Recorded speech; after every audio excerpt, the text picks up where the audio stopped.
to come into his box. He just runs right in the pack.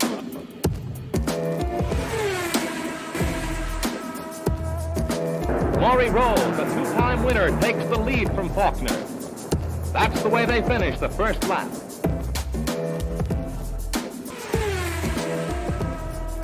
Realizing that Davison had to get to his pit box. Very, very lucky for those crew guys.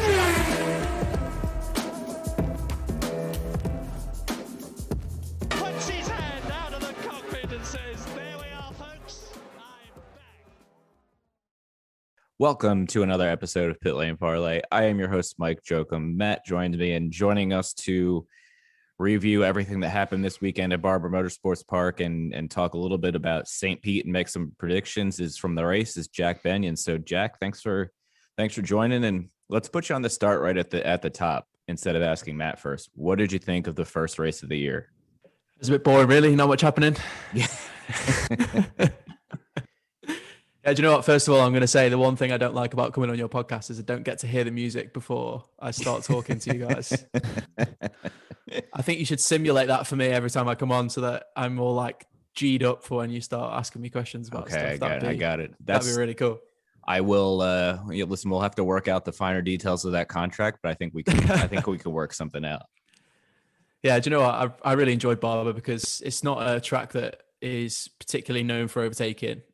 It's got to be, if you're watching an onboard, if you're doing it on a sim or something like that, it's got to be, one of the best tracks to have a go at, definitely in North America, I'd say.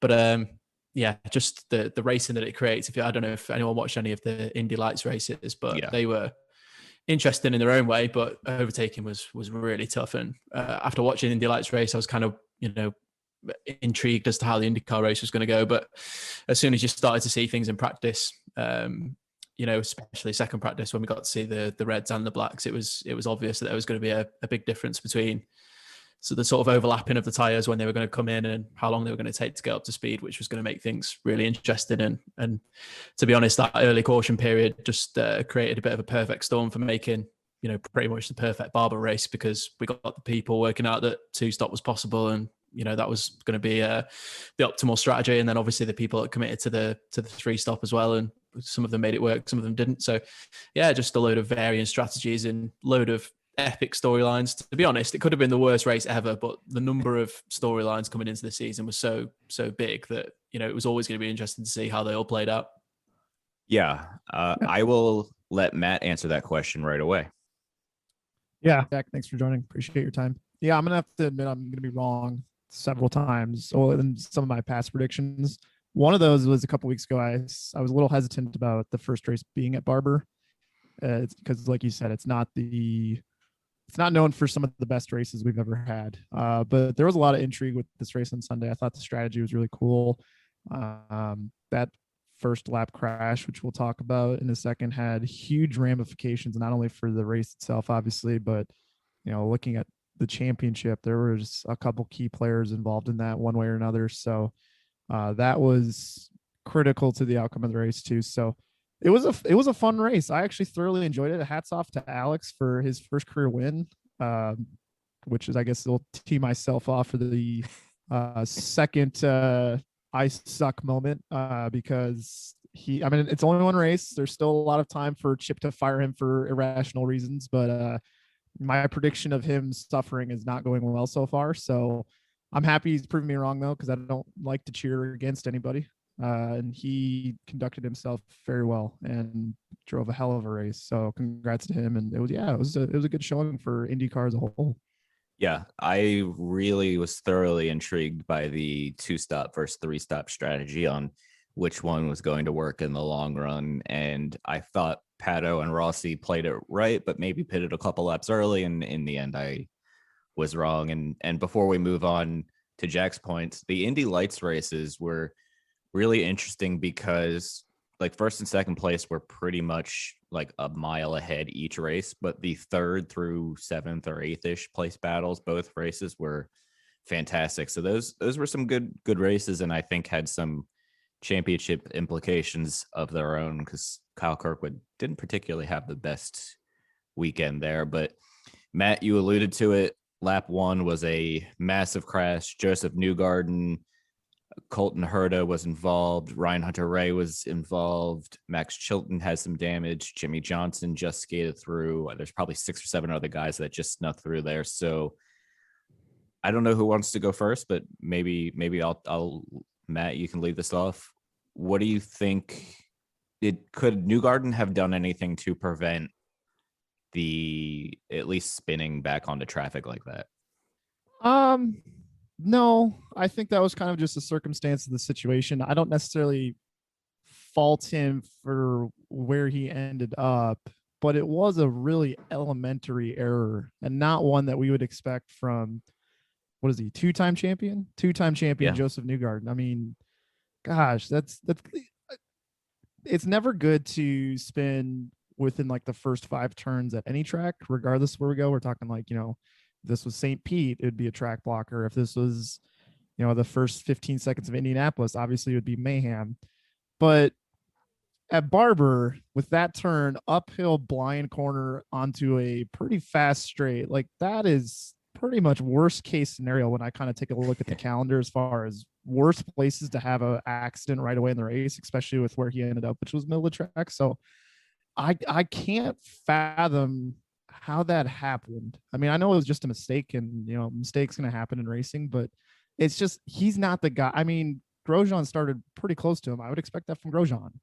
Jack Harvey maybe, because it's only his 4th season and 2nd full-time season, but Joseph Newgarden, that's not the guy I would peg to have that happen. So it was really a rookie error almost. Like I said earlier, huge ramifications in the championship because he should be a protagonist. And gosh, I just couldn't believe it. And I'm glad everybody was safe because, we saw Ryan Hunter-Ray share his video today. That aero screen is proving its worth again.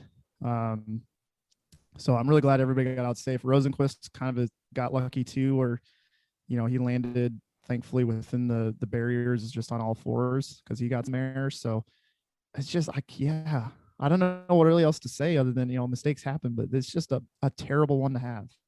Yeah, not much to add, to be honest. I think, we kind of see Joseph Newgarden as this kind of, Captain America type character who just doesn't really do anything wrong and is quite superhuman and appears to be, above all errors. But I think we saw that last year. But this year, he's dropped it in a place where pretty much anyone could drop it, really. I think, these guys are competing at such a high level, and, we just expect some things to be automatic, and these guys expect things to be automatic too. And sometimes these little errors just happen. And, there's literally no driver in the world of any varying ability who's, never made a mistake. I think, it's unfortunate where it happened. And I think he had a good car, and I think he was better than where he qualified for sure. Obviously the most successful driver ever at Barber at INDYCAR. So he was definitely going to be a factor later on, especially seeing Will Power's pace. But yeah, I think, at some point, I think it's fair to criticize him for the error, but at some point you also have to say that, if we look at the Imola Formula One race, for example, Lewis Hamilton made a pretty stupid mistake that you would probably, lambast a rookie for during that race. And, are you going to sit here and condemn him to not being worthy of racing in F1 anymore? No, of course you're not. It's just one of them things. It's fair to criticize, and we're right to do so. But at the same time, I count that on the one hand of number of mistakes I can remember Joseph Newgarden making since his first championship. Man, I don't know, Jack. Do you check Twitter every now and then? I'm pretty sure Joseph was probably being called like the spawn of Satan or something for his role in that. I don't tend to sort of engage in that kind of stupid sort of insight really on Twitter. It's not really. How refreshing is that? I have Twitter, and I obviously follow the drivers and the people that I kind of respect within the industry. But for me, it's interesting to know what readers think, and especially, working for a publication where you post things regularly. You obviously want to know what the readers think and interpret that as best as possible, and obviously use it to improve your work and, hopefully appeal to more people. But at the same time, there's certain things on the internet that we all know you just have to kind of put in a dark corner and leave them there. Yeah, there was somebody who replied, and I don't remember what social media it was on. It's probably Twitter, because that's pretty much the one I'm on during the race, that compared Jimmy Johnson to Nikita Mazepin's first 2 F1 starts, and I was so flabbergasted at how awful that take was that I was like, I shouldn't respond, and I had to like get up and just like step away from my computer for a couple minutes so I didn't type something silly in response. But yeah, Twitter was a lot of fun yesterday, and it looked to me like 3 turns before he actually crashed, Newgarden was already on rails, and just, yeah, it happens. It was a bad mistake, but he's obviously still a good driver, and I'm sure in the end will be somewhat near the top in the championship, if not contending for the championship. So I got a question for Jack before we move on that topic, just to touch on what he said. So does that mean we are not going to be seeing any Newgarden is the spawn of Satan articles coming out soon?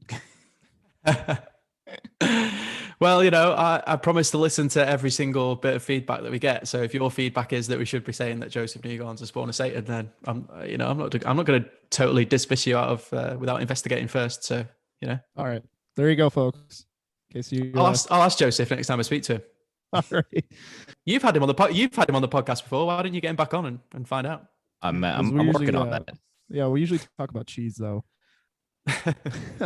Anyways, Mike, I can lead you into the next question here. Yeah. Because you had mentioned Jimmy Johnson, and somehow Nikita Mazepin made his way into our episode today, which is strange. Always a fortunate topic. But Jimmy Johnson obviously made his debut. Romain Grosjean made his debut after a great qualifying effort, I might add.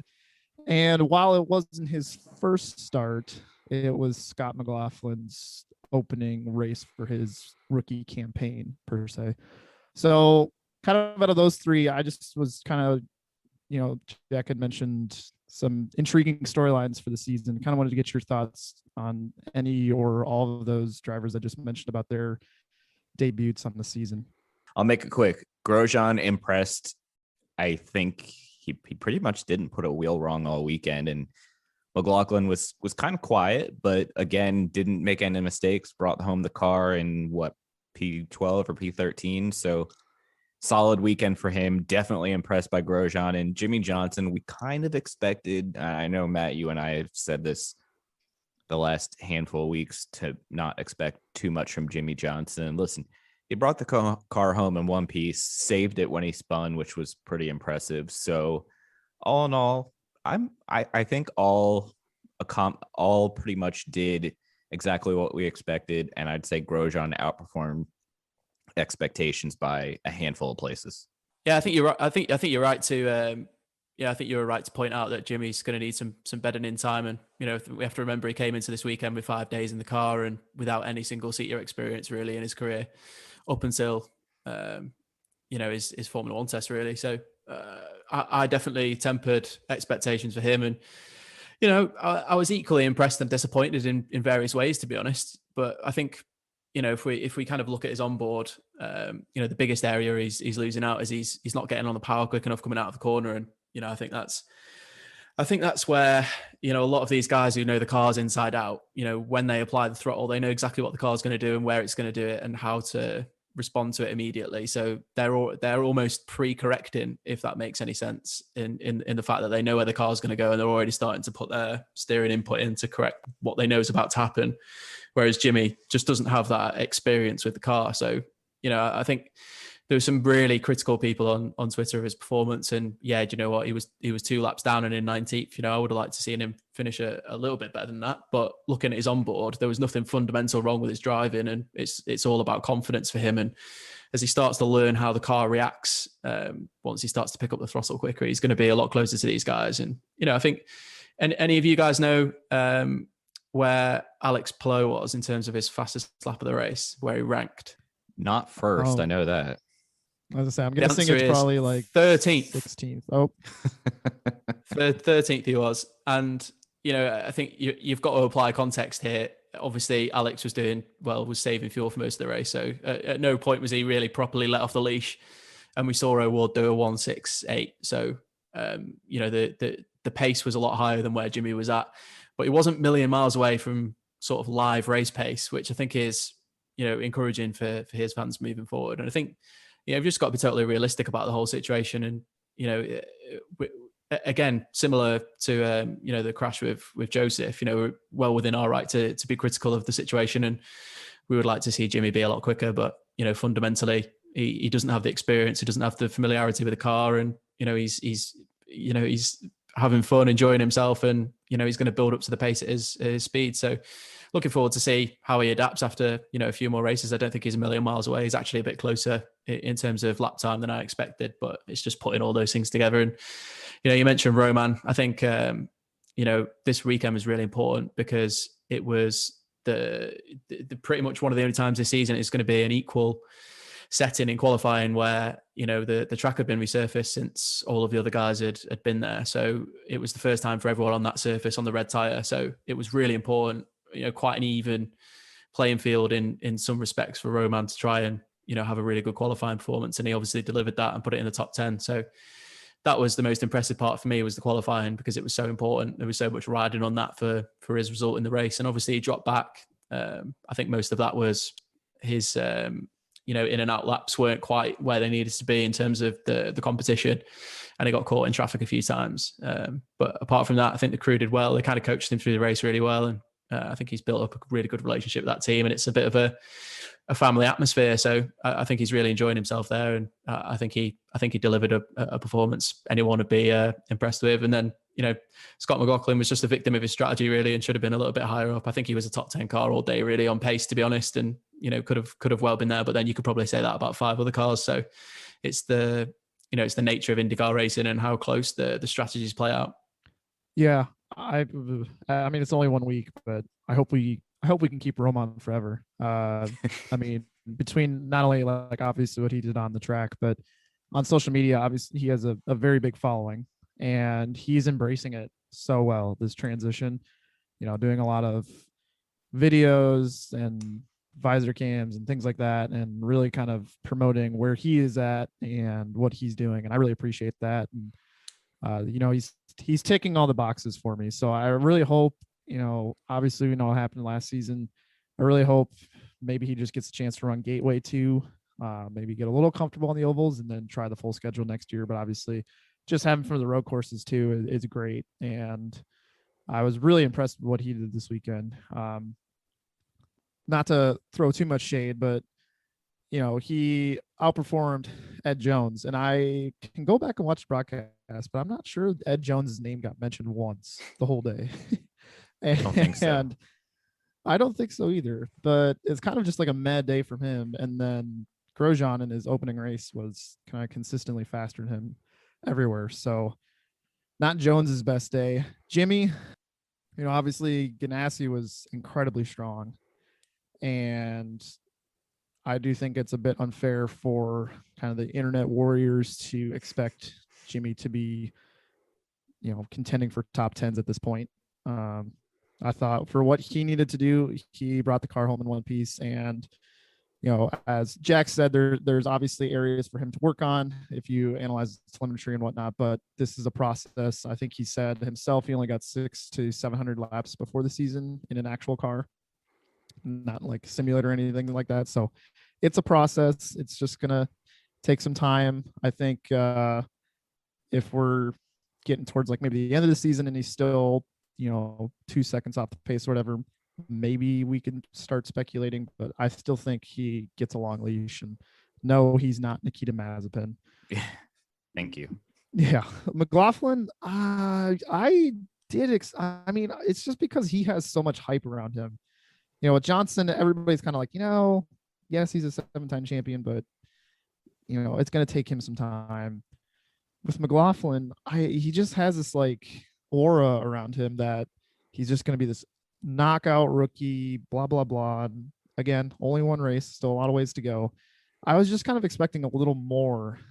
He was kind of lingering with Pagenaud all day, and I did have the preseason take that he was going to finish ahead of Pagenaud in the standings. So still a lot of time to go, but I was at least expecting kind of like a low top 10. So he wasn't too far off, but he was also kind of just in the background all day and kind of for most of the weekend. So I'll be interested to see if that's a trend or if this was just kind of like a one-off or what's going on there. I mean, he's been to St. Petersburg, so that should help with some familiarity, but given with the Penske equipment, the data and the knowledge that comes with that, I'm expecting him to hit the ground running a little more than Grosjean and Johnson. So might be a little harsh on my part, but I will see if he trends upward for the rest of the season, we'll say. So speaking of Team Penske, Will Power was the only Team Penske driver to finish in the top 10. He had a great race in second. And then Andretti Autosport had a pretty subpar day. Rossi's 3-stop didn't quite work to the way they expected it to. Pato finished well ahead of him on the same strategy. And then Hinch may or may not, but probably got damage on that lap 1 crash and kind of just was in the background all day. And then Hunter-Reay and Herta were collected in that first lap crash, no fault of their own, nothing they could do. So they were both knocked out immediately.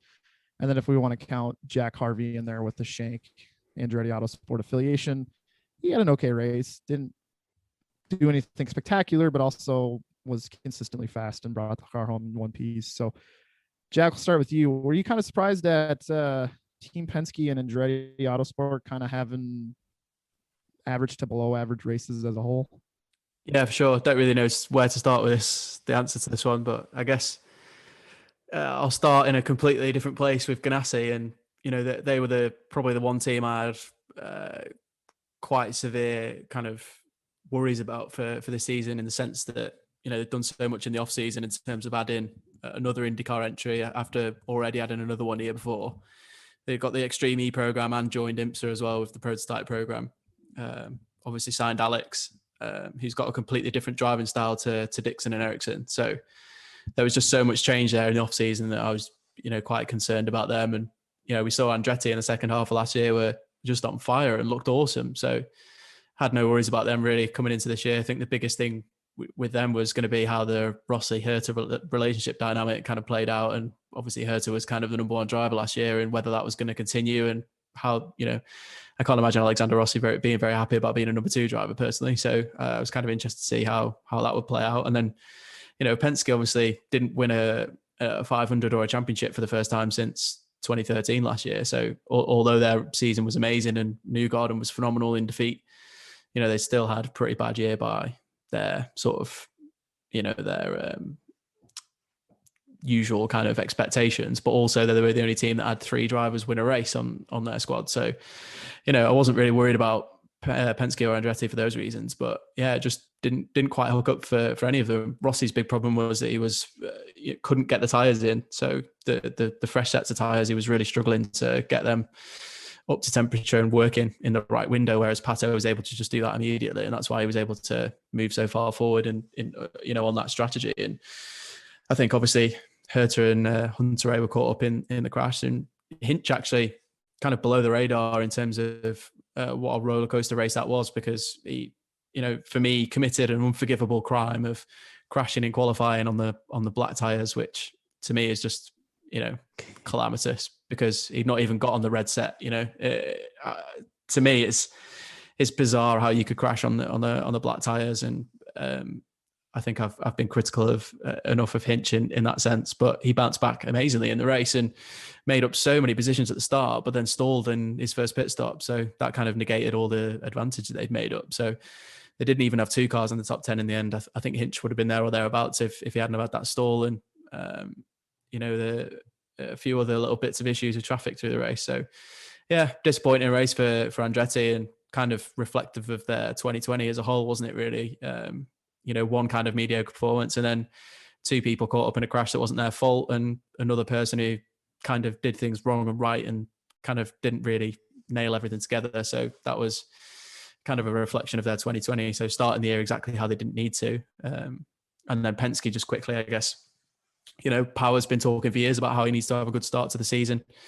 Obviously we're only 1 race in, and when Power's saying he needs to have a good start to the season, he's actually referring to, you know, 3 or 4 races, because if you look back over the last 5 years or so, he's had a win or a second or a third in, you know, in the first 3 races. Quite often it's been being outside of the top 10 and outside of the top 20 in the next 2 races, or, you know, along those lines, that has really hurt Power's start to the season. So you know, the second really helps his you know, will help him mentally in a contract year, that he's got off to such a good start. We spoke about Newgarden. I think Pagano just couldn't for the life of me, and I've still not got to the bottom of this. I think I've kind of ascertained all of the kind of what's happened with strategy to all the drivers, but Pagano pitted on lap 16, which was 3 laps after the caution, but 3 laps before anyone else started coming to pit road. So I don't know if they thought there was going to be a caution coming out and they tried to get ahead of it, or what they were doing with that strategy. But you saw the guys who came in on lap 11. Bourdais finished 5th, VK 6th, and Ray Hall was obviously 7th. So that pitting under that caution at the start was almost the ideal strategy for anyone outside the top 10. But Pagano seemed to pit under green on lap 16, which to me was just I have no idea why that happened.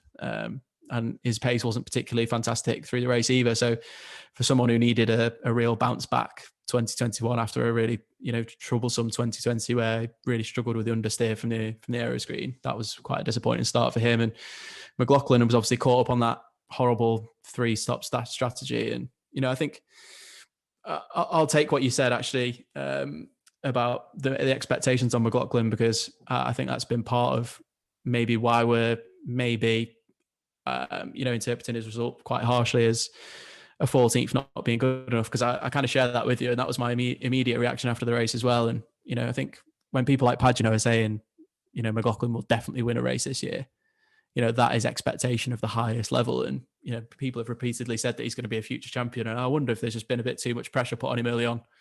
But we saw him in St. Pete and he just wasn't the factor there.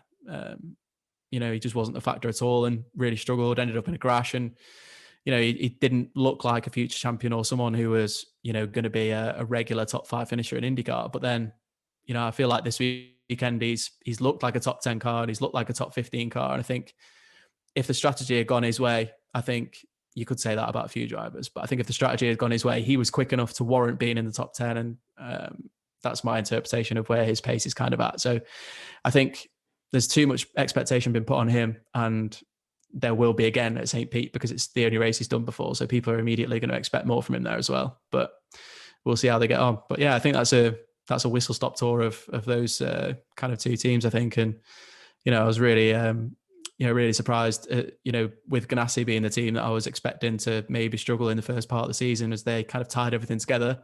In fact, their newest driver banged in the win, and the other two teams were the ones that struggled. So I guess that's IndyCar for you. Yeah, I mean, the only thing I have to add there is Pagano is almost more invisible than Scott McLaughlin this weekend. It was super disappointing to see, but I'll let Matt move on to our last point before we look at our predictions and move on. All right. Well, host, who yes, was your driver of the day? Driver of the day. Well, I mean, I don't want to.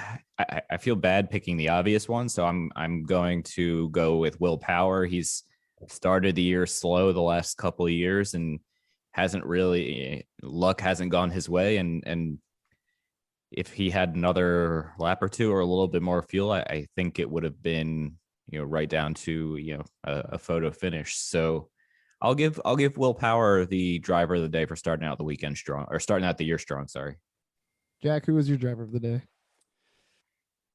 I think Power would be quite high in my rankings as well, but he wouldn't get it because he made the mistake at turn 4 late on, and that's what stopped him from catching Palou, even though he had all the push to pass. So I think he was imperfect in that sense. So I'm not going to go with him. Who's my driver of the day? You put me on the spot here, guys. Anyone listen to the podcast? They didn't tell me they were going to do this, so this is quite a difficult one. What? I think anyone who did that strategy, who pitted on lap 11, pulled off a brilliant race. Bourdais and VK and Ray Hall as well. And I think I'll go with VK as my driver of the day, just to go a bit left field, because I think when you consider the crash he had in the Indianapolis Open test last week, and he's broken his finger, so he's already driving with a broken finger. He was on the grass at the second corner on the first lap. He was totally sideways in the crash that Newgarden started, and basically in the middle of all the debris and everything going on there. There's a great picture. If you've not seen it, it's on Renus's Twitter account, where it's just a picture of Palou taking turn 5, that'll be, and the rest of the field kind of generally pointing in the right direction. And then there's just a kind of carnage shot in the background where VK's totally sideways and the rest of the cars are just kind of going off in different directions. So I think that picture, if you'd have showed me that picture and told me that VK was going to finish sixth at the end of the race, I'd have laughed at you, especially given the circumstances of his finger and everything that was going on there. So great strategy call by the team. I'm surprised every car outside of the top 10 didn't pit on that first caution, because it just seemed like a no-brainer to me watching it from the outside. But obviously it's difficult when you're in the heat of the moment and these teams have got to guard against all sorts of different things happening. It's easy for me to sit on my couch and say, why aren't you pitting? But these guys are considering all different things and have all the data at their disposal. So it turned out that a few drivers didn't think it was worthwhile, but I think Bourdais and VK proved that was kind of the strategy of the day for anyone outside of the top 10 at the start. So yeah, I'll go with VK. It's just a bit of a left field option to make the podcast a bit more interesting for you guys. I like it. Yeah, there's another dunk on me moment, because again, it's only been one race, but I had Ed Carpenter Racing as the worst team in the series coming into the year, and here they are. Well, I guess VK did good and Connor faded pretty bad. I don't know what happened there, but my driver, I'll go ahead and give Alex all the love. Congrats on his first career win. He was just kind of fast all weekend. There wasn't really kind of a weak moment for him or anything like that. He just was just kind of consistently good. And if this is a sign for what's to come, maybe Chip Ganassi has finally gotten this number 10 seat figured out for the first time since 2011. So really good for them and really good for the team. What about your, we'll start with Jack on this one. Who was your big disappointment of the day? Oh, just on Palou, I've got to say, I think he was motivated by the fried chicken that he got after he won the race. I think that was the whole motivation for the win. I think he spun this elaborate web of, I'm a hardworking guy from Spain who's, fought my way up without a budget and, got all the way to INDYCAR. And I always wanted to drive a Chip Ganassi since I saw a documentary on TV years ago. And number 10 was my karting number. And this whole thing is so perfect. I think that's just nonsense. I think he just wanted the fried chicken. I believe it. Yeah. See, hot take. There you go. Exclusive to Pit Lane Parlay. There you go. I'll disappointment of the day. I think that's a tough one. There's a few candidates, even though it felt like quite a positive race. I think I'll go with Andretti because can I go with the team? Is that allowed? Is that within the Pit Lane Parlay rules? Or there's no rules here. No rules. That's what I like.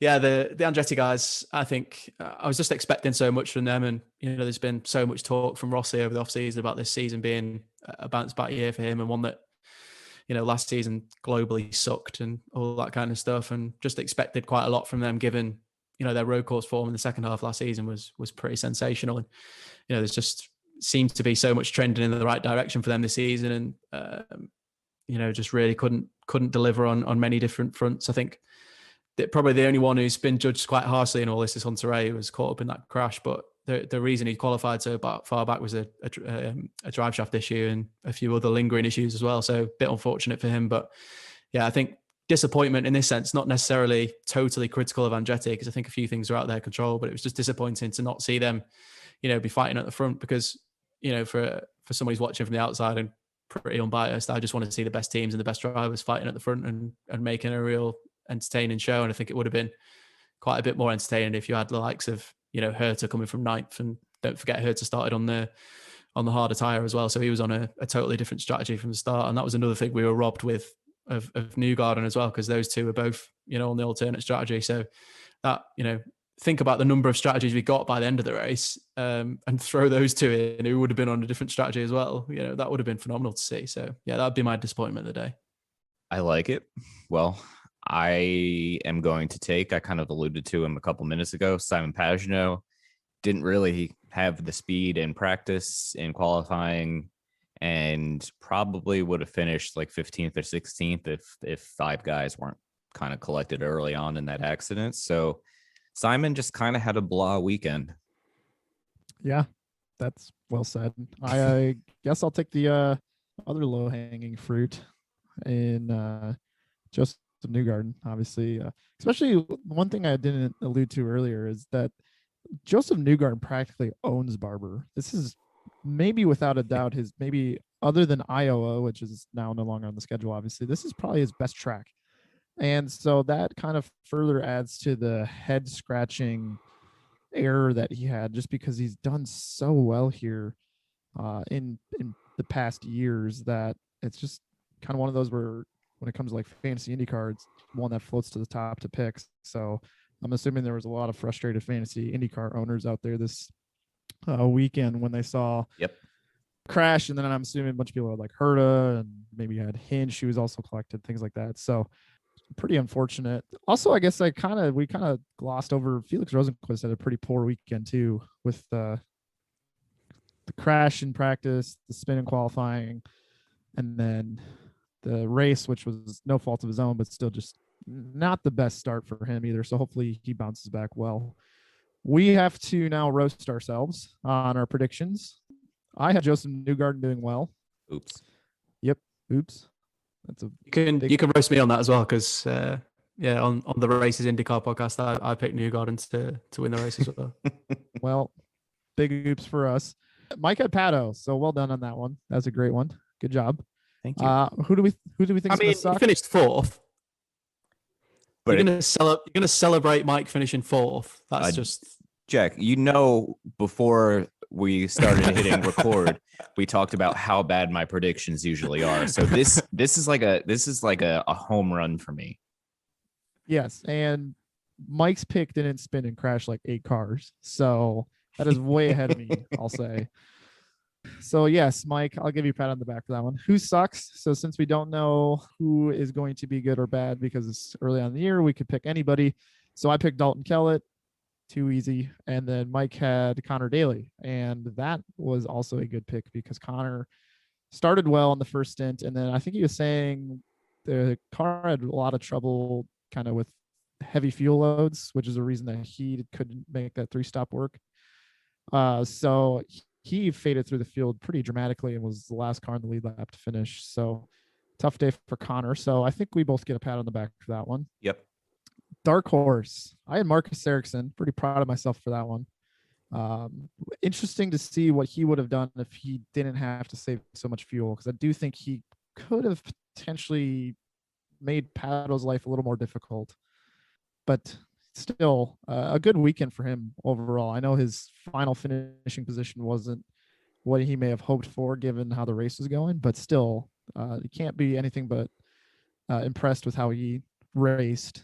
And then you had Ed Jones, who, as we mentioned, I'm not sure his name was mentioned at all. No, he was on the 3-stop, so he was another one who was ruined by that 3-stop, and also he was one of the furthest starting back who was on that 3-stop, so it made his race look even worse. Yeah, it was blah. Blah. So we'll move on to a quick St. Pete preview.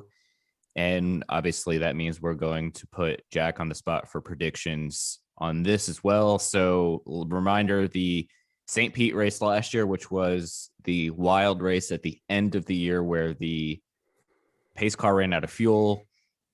Newgarden won. Pato was second. Scott Dixon was third. Sebastian Bourdais was fourth, and Hunter Ray was fifth. So I'll start with Jack on this one. After one race, who needs to bounce back the most and have a strong showing this weekend?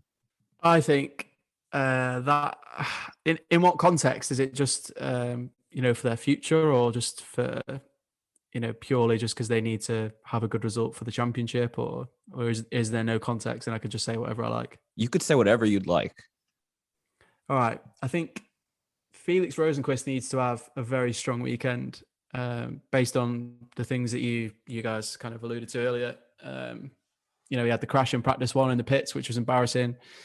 The crash in qualifying, which was probably even more embarrassing because he was already through to the top 12 and then threw it off, which then cost him his time because that's the IndyCar rules. So, with Zach Brown there at Barber, avoiding Imola to go all the way to Barber to see his new, his shiny new signing, bin the car twice, and then be involved in a first lap crash because he qualified so far back, was extremely disappointing. And that's coming from someone who, I rate Felix very highly. I have done since before he came to IndyCar, and followed him quite regularly when he was in Europe, and, really, really high expectations for him. And I think that's what it is. It's high expectations. I don't think it's overly critical from me in this sense. Just, I think Felix will be feeling exactly the same way and expects just as much for himself as someone like me might. But yeah, I think Herta's the other one who's really got to have a bounce back weekend, and I think it'll be easier for him.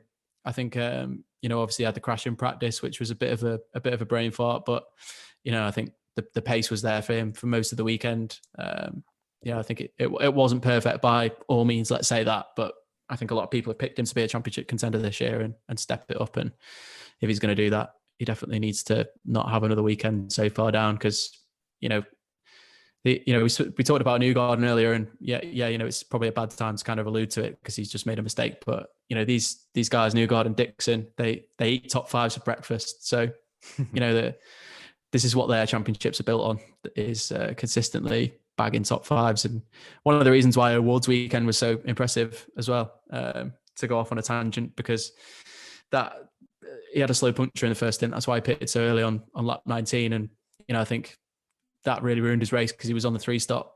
But how he reacted to that, all right, he was a bit angry on the radio for the rest of the race, and he shouted, "I feel like a turtle," while he was sat behind Renus VK, which was my radio highlight of the Barber weekend. I'm a turtle. But apart from kind of being quite aggressive on the radio, he drove the wheels off the thing and turned an adverse situation into a top five, which is exactly what the best drivers do, and that's how they win championships. So, yeah, I think Herta needs to bounce back with a strong result, and there's every chance he'll do it in St. Pete. I was gonna say Herta again. It's nothing that happened. I guess maybe a better qualifying spot, but other than that, nothing he could have done on lap 1 would have saved him. So it's just kind of bad timing. But like Newgarden, he should be a protagonist in the championship as long as Andretti Autosport has their ducks in a row this year. So for someone who's had a really good track record on road courses and specifically street courses, I think he should hopefully have a strong showing this weekend. So I'm going to go, I don't know if this is like a hot take or anything, but I'm going to go with Alex Rossi, just because the 3-stop strategy clearly didn't work for him and he couldn't get the tires in. And I get that, but he was so good all weekend, and the race was not necessarily his fault, but didn't go his way. And he's going into a track where he should have won last year, or should have at least finished on the podium, and crashed out on his own. So I think he needs to have a really strong weekend there, which leads me to my next question before we get to our last question before we get to our predictions. And I'll start with Matt on this one. Matt, do you think that Andretti Autosport will bounce back, because they were so dominant at St. Pete in 2020? I think all but Hinch finished in the top 10 or top 12 at least. Yeah, Rossi crashed in the lead, but obviously. Oh, yeah, my bad. He had the field covered for sure prior to that. So Hinch had that weird spin as well. Where he he basically kind of ruined everybody's race. Yeah, that's true. Yeah, I don't. Man, I remember ranting about that on the podcast, how shameful that was. I mean, because as much grief as we gave Newgarden for Barber, and as other people gave Newgarden on social media, at least Newgarden's was in green flag conditions. So yeah, Hinch last year, that was just unacceptable in every sense of the word. So it's kind of a complicated question given what we saw this weekend. I mean, on paper, you would say yes, but I am curious to see if the strides Ganassi made in the offseason that was shown at Barber is also going to translate to the street courses, which, we don't know what the schedule is going to quite look like for the rest of the year. Obviously, the world's still a little bit of a flux with that kind of stuff. So I don't know how many street courses we'll end up going to this year. But I do think, given their pace last year, we still should expect some good things out of Andretti Autosport, but they may need to obviously watch out for Ganassi and Penske. So given that, I don't think they'll be the strongest team this weekend in St. Petersburg. It's so tough, isn't it? Because you've got basically 12 cars there from the top teams. So, the chances of them all performing to the level you expect is just basically impossible, isn't it? Because the 12 of them never lock out the top 12. So it's really tricky. But I think Andretti showed a lot last year. They showed a lot of pace, and there was just some stupid errors in that race. emphasis on stupid really, because pretty much all the ones I remember were pretty bad, as we've already discussed. So I think they kind of, I think they need to be good. They need a good strong weekend to bounce back, because they've spent an off season kind of festering, knowing that their first half of last season was so bad and that there was not a lot they could do about it at the time. And then they've gone into the off season with all this motivation and all this promise and hope that 2021 was going to be the complete opposite. And it started exactly like 2020 started for them, really, at Texas. So I think more than anything, it's just important for them mentally and from a motivational point of view for them to really just have at least a couple of cars, well inside the top 10 this weekend. I agree. So it's prediction time, and Jack, we will put you on the spot, but I'll give you a little advanced notice here. We're going to do good prediction, bad prediction, and dark horse top 10. So still early in the season, pretty much anybody's in play for any of these categories. Dark horse top 10 is somebody who doesn't typically finish in the top 10, but you think could sneak in there this weekend. But we'll start with good predictions. And this isn't necessarily race winning, but it's just having all around good weekends. So Jack, I'll let you go first on this one. It's going to be tricky because there's going to be a lot of expectation on Bourdais after the weekend he's just had in Barber. Obviously, phenomenal in the past, won those 2 races in a row at St. Pete. So I think, he's going to be definitely going to be one to watch. I don't think I would pick him as a winner because I don't think, at least looking at Barber anyway, that Foyt's qualifying performance is up to scratch. And I know for a fact that Bourdais, at least the team think that Bourdais, really pulled out all the stops in that race and drove basically beyond what they had. I think they were all, I think that was a vintage Bourdais performance that the team were kind of, there was a bit of realization in Foyt, like, wow, okay, this is the guy we've signed. This is what he can do. So I think, we don't want to celebrate a 5th, but that was considering he started 16th, it was a brilliant run for Bourdais. And obviously that trends into St. Pete where he's been so successful in the past. So I don't think they'll win because I don't think they'll qualify well enough, but I think Bourdais is going to be a factor in the race, and especially knowing that, Foyt can be quite strong on the strategy. At least since Bourdais got there, they've been quite clever with it. He finished 4th at St. Pete last year with Foyt. So, I think he's going to be trending pretty strong. And I think there's a good chance he'll, maybe even be top 3 by the end of St. Pete. These are going to be tough this year, just given how the depth of the field is. I think Bourdais is a great pick. I had to readjust my fantasy lineup accordingly because I kind of forgot that he's been so strong in St. Petersburg. I'm going to stick with the hot hand and go with Palou. I do think he's going to capitalize on the momentum from the last race and kind of use that as a building block for maybe a potential top 5 championship run. And kind of what I alluded to with the Andretti Autosport question is I do think Ganassi as a whole should definitely be stronger this season, which is, they're already a strong team. So the fact that they're getting stronger should be scary for the rest of the field. So I do think Palou should have a pretty good weekend if he can, keep the wheels on it. I like it. So I know this goes against every grain of my prediction lack of skills. And like I said to Jack, every time before we recorded, every time I pick this guy, he has a bad weekend. But I have to do it at least once in the beginning of the year, every year. So I am going to take willpower and apologize in advance for whatever mechanical gremlin he has 2/3 of the way through the race. All right, so we're going to scroll down here to bad predictions. I'll go with Matt first on this one. I can't pick Kellett 2 weekends in a row, right? That's like got to be against some that's sort not of fair. rule. Yeah, that's just mean.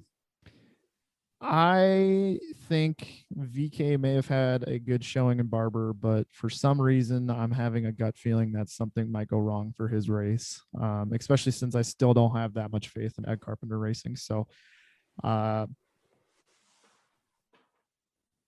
think, something might happen to him that's completely out of his control. Not saying he's going to do something himself, but St. Pete has its tendencies to throw a lot of drivers. So I really respect Renus. He's a lot of fun to watch, but I think something might go wrong for him this weekend.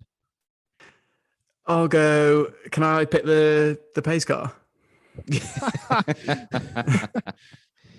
Or Santino Ferrucci. Oh, oh. I haven't heard his name in a Or- while.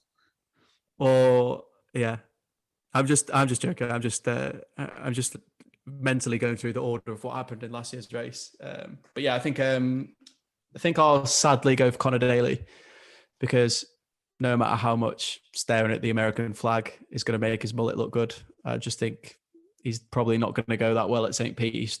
I think he's struggled a few times there in the past, and I think, as you mentioned, Ed Carpenter weren't fantastic at St. Pete last year. So I'll go with Connor Daly, because I'm also a bit kind of unconvinced by Barber for Connor as well, because there was times where he was kind of looked like he was making a bit of a play, and then he really seems to struggle on high fuel, which I don't know if that's going to be like an undiagnosed issue that the team find this week or what. But obviously Renus went from basically being in a crash on the first lap to finishing sixth, and obviously Daly wasn't able to match anywhere near that pace. So I think they'll probably be scratching their heads this week trying to work out what's happened there. But going off last year, and I remember Daly being quite unimpressive, unfortunately, for him at St. Pete. So I'll go with him.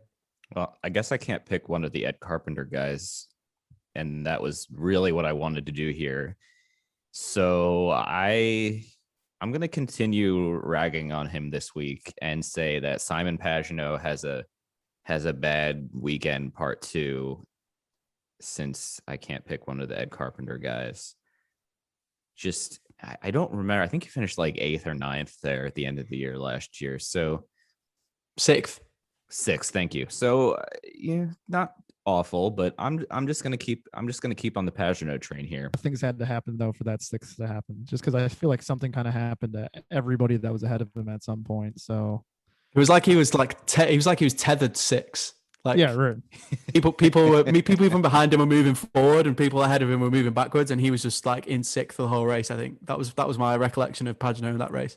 Yeah, just so much happened in that race that some of the guys maybe got to benefit a little bit more than they should have on paper. So, yeah, but yeah, maybe Pagenaud does well and willpower sucks. That's probably what's going to happen to you, Mike. Yeah, most likely the case. All right, dark horse top 10. So we're going to keep this one open-ended, and because you guys have gotten to go first the whole time, I'm going first on this one, and I am going to take dark horse top 10. Is Jack Harvey a dark horse for a top 10? He was the last car in the lead lap, if I remember rightly, last year at St. Pete. So I think that can be allowed. I think that could be allowed.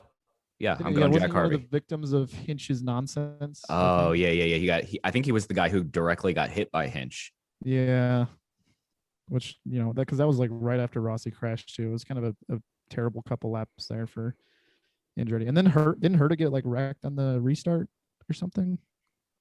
I don't remember. There's so much that happened last year in that race that I can't put 2 and 2 together of what was last year. I'm still, since Matt mentioned Palou, I'm still desperately trying to remember what happened to him in that race, because at one point Newgarden passed Palou and Herta for the lead, and then yes, Palou ended up 12th and did 5 pit stops. So I'm desperately trying to recall why he did more pit stops than everybody else and went from basically the top 3 to being 12th, and it's escaping me at this moment in time, but I'll tweet it to you guys when I remember. Sounds good. I'm going to go hot take, and I'm going to stick on the St. Pete is going to be crazy theme, and I'm going to say Jimmy Johnson. Oh, okay. And that is because I think with what we saw last year, I have this gut feeling that St. Pete's going to be crazy again this year, and maybe it's just kind of an attrition thing where you just got to survive. So, let's spice it up a little bit, and I'll go Jimmy Johnson. And I really enjoy having him in the series. All right, Jack, your pick. This is tough. The thing is, I'm going off on a tangent again here, guys. Sorry, but I struggle with dark horse because I know it's a cop out, but the field is so close and so competitive. Yep. You're not wrong. It's really tough.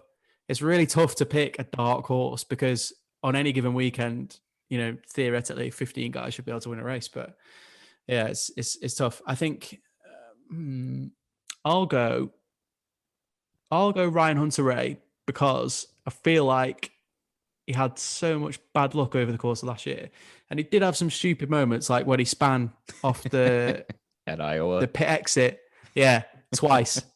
not just the once, twice in the same place. You think, all right, mate, you've made the mistake once, but you managed to do it twice in the race, which was a bit unforgivable. But he had so many mechanical issues and different strategies working against him last year. But he seemed to pick up a little bit in fitting with Ryan Hunter-Reay. It didn't get quite as much of a benefit in that kind of late run that most of the Andretti cars got, but he still got a top 5 at St. Pete last year. So I think he ran well, and I think, as we've already alluded to, that was a crazy race, and a lot of things had to happen for certain people to finish in certain positions there. But I think Andretti is going to have a strong package, and I think Ryan's going to be motivated by the fact that the aero screens basically just saved his life. He's coming off the back of a really bad season. Barber was over the race, and I think he's just going to hopefully hit the reset button and come to St. Pete where he knows he went well last year, and pull out a bit of a strong performance. So it seems a bit odd for a series champion to be a dark horse, but that's kind of where we've got to with RHR, isn't it? He's just not quite a regular win threat or a regular top 5 threat anymore. But on his day, when the car's in the right place and he doesn't make any mistakes, he's a strong contender. So I'll go with him as my dark horse. How many RHR's got to have like 9 lives? Can we discuss that for a second? How many near misses has he had? I'm so thankful that he's okay, because between Barber, Wickens crash, Conway crash, which other? He's just been in a couple really scary accidents, and I don't think he's ever been injured. Not that I recall. It's just there's a couple. I feel like I'm missing a couple. I can only ever go to the Conway crash when Hunter-Reay crash is mentioned, because that one just kind of is just one of those crashes that sits in the memory and kind of sticks with you in like a kind of creepy crawly kind of way, just kind of like impending fate. That was a really scary one. So my mind always goes back to that one with RHR. Yeah, I doubt he's listening, but Ryan, if you are listening, I am so glad you're okay, and I'm thankful that you're in the series, because man, it's just, I don't know of a driver that's kind of had these such scary crashes where they've just walked away from all of them like he has. And so seeing that footage that came out today from his onboard, I was just like, wow. So yeah, let's give hats off to this. Stole the words right from me. Yeah, go ahead. But the aero screen's ugly, and it's not real racing, so we should get rid of it. Are you looking at Twitter again? I saw something as we started recording that said that the INDYCAR and NASCAR should. This was Facebook, so this is especially bad. Oh, wow. INDYCAR and NASCAR should virtually just merge into one series, because the INDYCAR is essentially a NASCAR now. And I just put down my phone, I turned off Facebook, and I will just leave it at that. But we'll wrap it up there, guys. Jack, thank you very much for joining. I appreciate all of your insight, and I did enjoy listening to you and JR Hildebrand last week. Do you guys have an episode coming out one day this week? Yeah, hopefully Tuesday or Wednesday we'll have an episode coming out. But yeah, we've got it's me, JR, and Lee Diffie joined us as well to talk a bit about the weekend. So that's nice. Pretty cool. Awesome. Well, ladies and gentlemen, the race this weekend, Sunday at St. Pete, is 12:30 Eastern, I think. So a little bit earlier in the day. And qualifying is Saturday at, I think, 2 o'clock to 3 o'clock. So enjoy the race. We'll be back next week to talk about our predictions and whatever else is going on in the news. And guys, enjoy the race. Today's podcast was presented by Podgo. Podgo is the easiest way for you to monetize your podcast, providing podcasters with a flat rate for ad space, so you always know how much you get when you include an ad from Podgo. If you're a podcaster, you can apply too immediately and get connected with advertisers that fit your audience. Go to podgo.co at podgo.co and let them know that we sent you there.